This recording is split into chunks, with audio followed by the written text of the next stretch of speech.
नमस्कार साथियों, आपका स्वागत है हमारे YouTube चैनल शिक्षा सेवा में। आज हम महत्वपूर्ण बिंदुओं पर चर्चा करेंगे। शिक्षा विभाग ने आज क्या अहम फैसला लिया, प्रखंड शिक्षा पदाधिकारी BEO का जो पोस्ट है उसे किन 2 पोस्टों में विभाजित किया गया है, कुल कितने पदों का बहाली होना है, इन सारी बिंदुओं पर आज हम चर्चा करेंगे। साथ ही साथ हम यह भी चर्चा करेंगे कि BO का जो चयन प्रक्रिया है वह क्या होगा, उसकी बहाली किस प्रकार होगी, ओपन बहाली होगी या कुछ और, उसका मिनिमम योग्यता क्या होगा, चयन का प्रक्रिया क्या होगा, इन तमाम बिंदुओं पर आज हम चर्चा करेंगे। पहले हम इस पत्र को देखते हैं। शिक्षा विभाग ने एक पत्र जारी किया है। राज्य में संचालित प्राथमिक से उच्च माध्यमिक स्तर के विद्यालयों में गुणवत्तापूर्वक शिक्षा की व्यवस्था सुनिश्चित करने एवं विद्यालयों के सतत निरीक्षण एवं अनुश्रवण हेतु प्रखंड स्तर पर एक सुदृढ़ प्रशासनिक संरचना विकसित करने के उद्देश्य से बिहार शिक्षा प्रशासन संवर्ग नियमावली 2025 के गठन की स्वीकृति के संबंध में, अर्थात प्राइमरी से लेकर +2 तक के विद्यालयों में गुणवत्तापूर्ण शिक्षा की व्यवस्था करने के लिए तथा विद्यालयों का सतत निरीक्षण करने के उद्देश्य से एक प्रशासनिक संवर्ग का गठन किया गया है, जिसे बिहार शिक्षा प्रशासन संवर्ग नियमावली 2025 नाम दिया गया। इस संवर्ग में 2 पदों का सृजन किया गया है। ये 2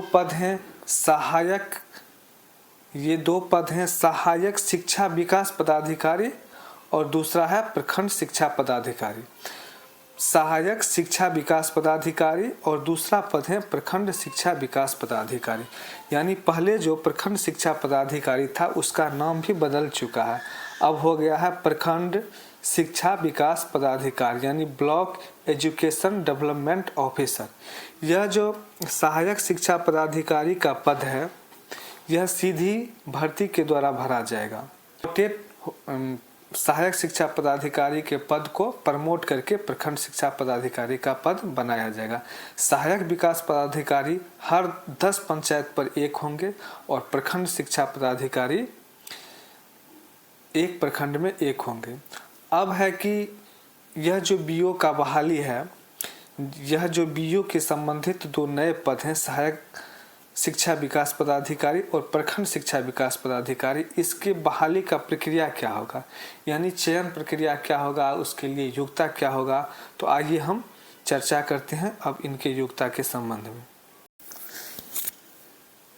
सहायक शिक्षा विकास पदाधिकारी का जो पोस्ट है उसकी नियुक्ति की प्रक्रिया पे अब हम विस्तृत चर्चा करेंगे। चलिए, आज जो अधिसूचना जारी हुआ है हम पहले उस पर नज़र डालते हैं। इस संवर्ग में मूल कोटि के पद सहायक शिक्षा विकास पदाधिकारी पर सीधी भर्ती द्वारा नियुक्ति आयोग द्वारा इस प्रयोजनार्थ समय समय पर आयोजित प्रतियोगिता परीक्षा के परीक्षाफल के आधार पर की जा सकेगी। यानी ये जो पद है सहायक शिक्षा विकास पदाधिकारी, इस पर जो भर्ती है वह प्रतियोगिता परीक्षा के आधार पर होगा और सीधी भर्ती हेतु न्यूनतम शैक्षणिक योग्यता। अब इसकी शैक्षणिक योग्यता क्या है, चलिए उसको देखते हैं। न्यूनतम शैक्षणिक योग्यता जो है वह किसी भी विश्वविद्यालय से स्नातक या उसके समकक्ष होना चाहिए। अब हम उम्र की गणना कर लेते हैं।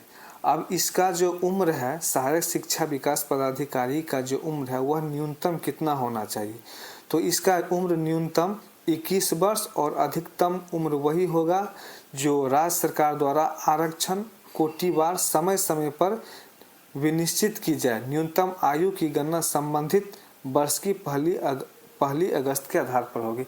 यानी इसका जो उम्र है वह न्यूनतम 21 वर्ष होना चाहिए और वह भी 2025 के अगस्त में न्यूनतम उम्र 21 वर्ष होना चाहिए और मैक्सिमम उम्र जो राज्य सरकार द्वारा निर्धारित होता है उसी के आधार पर होना है। तो फिलहाल इस वीडियो में इतना ही। अगर वीडियो अच्छी लगी तो लाइक करें, कमेंट करें और दोस्तों के साथ शेयर अवश्य करें। फिर मिलेंगे नेक्स्ट वीडियो में।